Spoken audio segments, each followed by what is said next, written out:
Good morning students. आज हम लोग बढ़ रहे हैं पार्ट 3 की ओर, जो है आपका शब्द विचार। हिंदी व्याकरण में हम लोग 2 चैप्टर पढ़ चुके हैं, 2 पार्ट आपके हो चुके हैं। इससे पहले हम लोगों ने अभी पढ़ा था कि वर्ण विचार क्या है, इसके बारे में जाना था। ये पूरा लेसन आपका वर्ण विचार था। और फर्स्ट लेसन भी आप लोग पढ़ चुके हैं, भाषा, बोली, लिपि और व्याकरण। शब्द विचार के वर्ण विचार के बाद आया आपका शब्द विचार।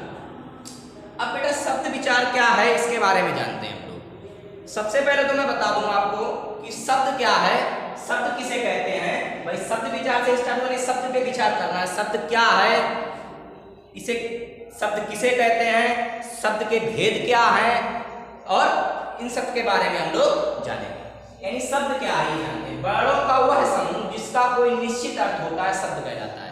यानी वर्णों का वह समूह जिसका कोई निश्चित अर्थ होता है क्या कहलाता है, आपका शब्द कहलाता है। जैसे मैं लिख दूं शेर, भाग, इसका कोई निश्चित अर्थ निकल रहा है कि शेर भाग गया, आपको पता चल रहा है। यानी यही कह रहा है कि वर्णों का वह समूह जिसका कोई निश्चित अर्थ होता है। वर्णों का वह समूह, वर्णों का वह समूह जिसका कोई निश्चित अर्थ होता है, उसे क्या कहते हैं, शब्द कहते हैं। और आपको वर्ण बचा चुके हैं। वर्ण किसे कहते हैं, वर्ण भाषा की वह सबसे छोटी इकाई है जिसके और अधिक टुकड़े नहीं किए जा सकते हैं। यानी वर्णों से मिलकर मैंने बताया था आपको क्या बनते हैं, शब्द बनते हैं। इसीलिए कहा गया है कि शब्द की परिभाषा क्या है कि वर्णों का वह समूह, यानी वर्णों के समूह से मिलकर क्या बनेगा, एक शब्द बनेगा आपका। और वर्ण किसे कहते हैं, वर्ण उसे कहते हैं जिसके और अधिक टुकड़े ना किए जा सके, उसे वर्ण कहते हैं। शब्द किसे कहते हैं, शब्द की ओर अग्रसर हुए हम लोग, तो शब्द के बारे में जानेंगे। वर्णों का वह समूह जिसका कोई निश्चित अर्थ होता है शब्द कहलाता है। इसका कोई निश्चित अर्थ होगा, आपको पता चलेगा, कोई अर्थ निकलना देगा। शेर भाग गया, शेर भाग गया, तो इसका एक निश्चित अर्थ निकल रहा है, आपको पता चल रहा है कि शेर भाग गया। जैसे बोल दूं मैं बंदर भाग गया, तो इसमें भी निश्चित अर्थ निकल रहा है। यानी शब्द किसे कहते हैं, वर्णों का वह समूह जिसका कोई निश्चित अर्थ होता है शब्द कहलाता है। परिभाषा आप लोग याद कर लीजिए, वर्णों का वह समूह जिसका कोई निश्चित अर्थ होता है शब्द कहलाता है। और वर्ण किसे कहते हैं, वर्ण उसे कहते हैं जिसके और अधिक टुकड़े ना किए जा सकें, उसे वर्ण कहते हैं। राइट, आगे बढ़ते हैं। शब्दों के भेद। अब आपने शब्द जान लिया, अब जानेंगे शब्दों के भेद क्या हैं। देखते हैं, पहले शब्दों का वर्गीकरण 4 आधार पर किया जाता है। शब्दों का जो वर्गीकरण किया जाता है, से बांटा जाता है, ये 4 प्रकार से किया जाता है। कैसे किया जाता है देखते हैं हम लोग। नंबर 1 है अर्थ के आधार पर। इस अर्थ के आधार पर शब्द के प्रकार कितने होंगे, इसके बारे में बांटा जाएगा इसे। नंबर 2 रचना या बनावट के आधार पर, उसकी रचना क्या, उसकी बनावट क्या, उसके आधार पर भी शब्द को बांटा जाएगा। इसके बाद आपका है उत्पत्ति के आधार पर, उत्पत्ति के आधार पर भी बांटा जाएगा इसे। इसके बाद आया प्रयोग के आधार पर, प्रयोग कहाँ किया जा रहा है, इसके आधार पर भी इसे बांटा जाएगा। यानी इस क्या होता है, इस शब्दों का वर्गीकरण 4 आधार पर किया जाता है। जान लीजिए आप लोग। नंबर 1 अर्थ के आधार पर, नंबर 2 रचना या बनावट के आधार पर, नंबर 3 उत्पत्ति के आधार पर, नंबर 4 प्रयोग के आधार पर। राइट, अब इसमें क्या किया है कि सबसे पहले तो आपका अर्थ के आधार पर जान लेते हैं कि शब्द के भेद क्या होते हैं, कैसे बांटा गया है।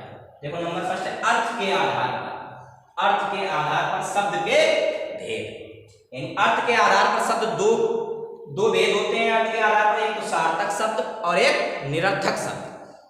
सार्थक शब्द और निरर्थक शब्द। सार्थक शब्द मीन्स क्या होता है, देखिए सार्थक शब्द बताते हैं क्या होता है। भाषा में प्रयुक्त होने वाले वे सभी शब्द जिनका कोई निश्चित अर्थ होता है। भाषा में प्रयुक्त किए जाने वाले वे शब्द जिनका कोई निश्चित अर्थ होता है, उन्हें हम लोग कह देते हैं सार्थक शब्द कह देते हैं। यानी कोई निश्चित अर्थ होगा तो आप जान जाएंगे ये सार्थक शब्द है। अब निरर्थक में देख सकते हैं, ऐसे बताते सिंपली निरर्थक। नी माने नहीं, अर्थक माने जिसका कोई अर्थ ना हो, जिसका कोई अर्थ ना है, निरर्थक शब्द। जिसका कोई निश्चित अर्थ नहीं होगा उसे निरर्थक शब्द बोलेंगे, ये भी जान लीजिए आप। सार्थक शब्द क्या कर बताया, भाषा में प्रयुक्त होने वाले वे सभी शब्द जिनका कोई निश्चित अर्थ होता है वो सार्थक शब्द कहलाते हैं। अभी बात यहाँ पे खत्म नहीं हुई है। अब अभी तो अर्थ के आधार पर शब्द के 2 भेद थे, सार्थक शब्द और निरर्थक शब्द। अब यहाँ पे सार्थक शब्द के भी भेद हैं, देखते हैं। सार्थक शब्द के भेद क्या है, भाषा, ये हो गया आपका, ये 4 प्रकार के होते हैं। सार्थक शब्द भी कितने प्रकार के होते हैं, 4 प्रकार के होते हैं बेटा, सार्थक शब्द भी 4 प्रकार के होते हैं। कौन कौन से देखते हैं हम लोग? पर्यायवाची शब्द, विलोम शब्द, संस्कृतिक शब्द और अनेकार्थी शब्द। पर्यायवाची तो आप लोग जानते होंगे, पर्यायवाची आप लोगों ने पढ़े हैं। ये समान अर्थ रखने वाले शब्द होते हैं, ये समान अर्थ रखने वाले, समान अर्थ वाले शब्द जो होते हैं वो पर्यायवाची कहलाते हैं। समान अर्थ वाले कैसे? जैसे आंख है, आंख को नयन भी बोल सकते हैं, लोचन भी बोल सकते हैं और चक्षु भी बोल सकते हैं, और कई होते हैं इसके नयन दृग होता है, ठीक है, लोचन नयन दृग ये सब आपका बोल सकते हैं। समान अर्थ जो प्रकट करेंगे उन्हें पर्यायवाची शब्द बोलते हैं। यानी ये किसके आधार पर? सार्थक अर्थ के भेद हैं, ये प्रकार हैं, 4 प्रकार के होते हैं सार्थक शब्द। आपसे पूछते सार्थक शब्द कितने प्रकार के होते हैं, तो आप बताएंगे 4 प्रकार के, पर्यायवाची शब्द, विलोम शब्द, संश्रुत शब्द और अनेकार्थी शब्द। ये जान लीजिए। तो पर्यायवाची के बारे में हमने बताया आपको, पर्यायवाची किसे कहते हैं? समान अर्थ बताने वाले शब्दों को या प्रकट करने वाले शब्दों को पर्यायवाची शब्द कहते हैं। जैसे मैंने यहाँ उदाहरण लिया है, आंख को नयन भी बोल सकते हैं, लोचन भी बोल सकते हैं और चक्षु भी बोल सकते हैं, ठीक है, ये आपके पर्यायवाची हो गया। इसके बाद विलोम शब्द। विलोम शब्द तो आप लोग पिछली कक्षा में पढ़ा होगा आपने विलोम शब्द के बारे में। विलोम शब्द क्या करते हैं? जो परस्पर उल्टे अर्थ प्रकट करते हैं, जो परस्पर उल्टे। विलोम शब्द में क्या होता है? परस्पर उल्टे अर्थ वाले। क्या होता है? तो परस्पर उल्टे अर्थ वाले शब्द होते हैं, उन्हें क्या कहते हैं? विलोम शब्द कहते हैं, जो उल्टा अर्थ प्रकट करते हैं। आप बोलोगे सोना तो बोलेंगे जागना, आप बोलोगे उठना तो बोलेंगे बैठना, आप बोलोगे ऊपर तो बोलेंगे नीचे। यानी ये विलोम शब्द होते हैं, यानी एक दूसरे के जो उल्टे होते हैं, विपरीत होते हैं बिल्कुल एकदम, राइट। अच्छा, आपने बोला अच्छा, अच्छा का विलोम क्या हो गया? बुरा, राइट। मैंने बोला कल, कल का विलोम आज। मैंने बोला शेर, शेर का क्या हो गया? शेरनी। मैंने बोला अंदर, अंदर का क्या हो गया विलोम शब्द? बाहर। यानी जो परस्पर विलोम शब्द होते हैं, जो परस्पर उल्टे अर्थ प्रकट करेंगे, उन्हें आप लोग विलोम शब्द बोलते हैं। इसके बाद थर्ड आता है संश्रुत शब्द। ये आप लोगों का कुछ नया लग रहा होगा। संश्रुत शब्द क्या है? ये तो आप पढ़ चुके हैं, पर्यायवाची विलोम शब्द ने आप लोगों ने प्रीवियस क्लास में पढ़ा होगा। और ये शब्द जो है थोड़ा नया है। इसमें क्या होता है? जिन शब्दों के एक से अधिक अर्थ होते हैं, जिन शब्दों के नहीं सॉरी, ये सुनने में समान लगने वाले भिन्नात्मक शब्द होते हैं। क्या होते हैं? ये सुनने में तो समान लगेंगे, लेकिन अर्थ इनके जो हैं वो भिन्न होंगे। क्या होंगे? ये सुनने में समान लगते हैं और इनके अर्थ भिन्न होंगे। जैसे देखते हैं नग, नग मीन्स क्या होता है? पर्वत, और नाग बोलते हैं, नाग मीन्स क्या होता है? सर। यानी सुनने में तो ये बिल्कुल सेम, थोड़े मिलते जुलते लगेंगे, लेकिन इनका अर्थ जो होगा भिन्नात्मक होगा, यानी भिन्न अर्थ, अलग अलग अर्थ इनका होगा, अलग अलग अर्थ प्रकट करेंगे। ये हो गए संश्रुत शब्द, यानी सुनने में समान लेकिन इनका अर्थ अलग अलग होगा। सम माने समान, श्रुत माने सुनने वाले, ठीक है, सुनना।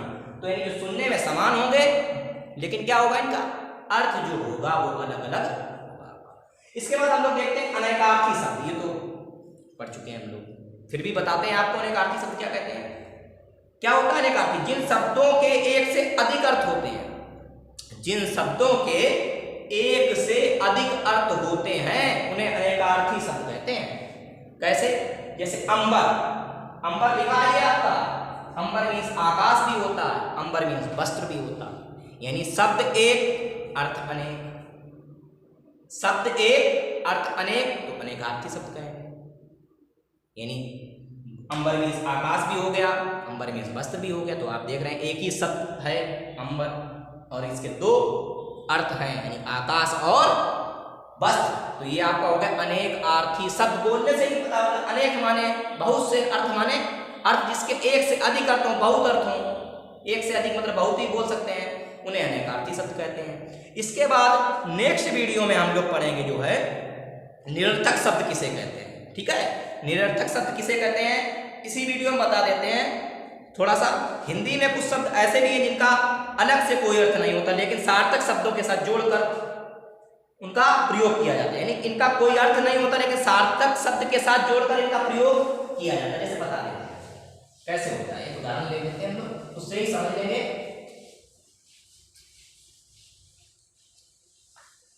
जो भी चीजें क्लियर नहीं हो रही हैं आप लोग बाय मैसेज पूछ सकते हैं, राइट, निरर्थक शब्द।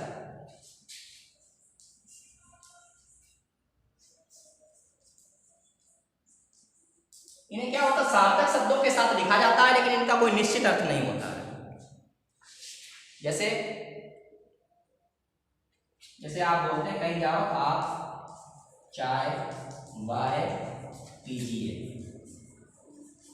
आप कहीं जाओ तो बैठते हैं, जैसे किसी को बाहर जाना है, जैसे गए आपके रिलेशन कहीं बुआ के यहाँ गए आप, और बुआ को काम लग गया कहीं, तो जो है उन्होंने कहा आप चाय बाय पीजिए, भी हम आते हैं बोलते हैं। तो चाय तो पता है आपको, चाय सभी को पता क्या होता है, लेकिन बाय का कोई अर्थ है, यानी ये सार्थक शब्दों के साथ बोल दिए जाते हैं, इनका कोई अर्थ नहीं होता। निरर्थक, निरर्थक मीन्स जिनका कोई अर्थ ना हो, केवल सार्थक शब्दों के साथ बोल दिए जाए, उन्हें निरर्थक शब्द कहते हैं। जैसे आप चाय बाय पीजिए, अब चाय तो पता है क्या है, ये बाय क्या है, इसका कोई अर्थ है नहीं है।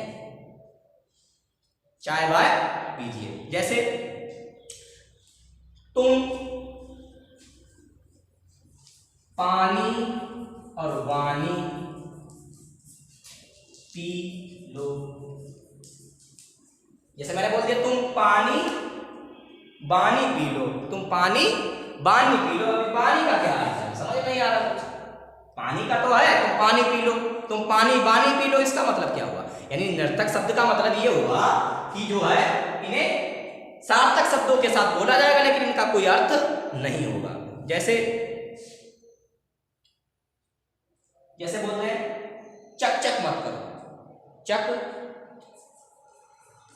चक मत करो, चक चक मत करो, ये दो बार बोल दिया गया है, एक का तो अर्थ है, दूसरे का अर्थ नहीं है चक का। चक चक मत करो। ऐसे ही यहाँ पे देखा आपने कि आप चाय बाय पी लो, तो बाय का कोई अर्थ ही नहीं निकल रहा है, ये सार्थक शब्दों के साथ बोल दिए गए हैं, इनका कोई अर्थ नहीं होगा, वो निरर्थक शब्द हो गए। इन उदाहरणों में आपने सीखा कि निरर्थक शब्द क्या होते हैं, सीखा। इससे पहले आपने सीखा कि सार्थक शब्द क्या होते हैं, यानी अर्थ के आधार पर शब्द के भेदों के बारे में जान लिया। नेक्स्ट वीडियो में मैं आपको बताऊंगा कि रचना के आधार पर शब्द के भेद क्या होते हैं, इनके बारे में आपको नेक्स्ट वीडियो में मैं आपको अवगत कराऊंगा।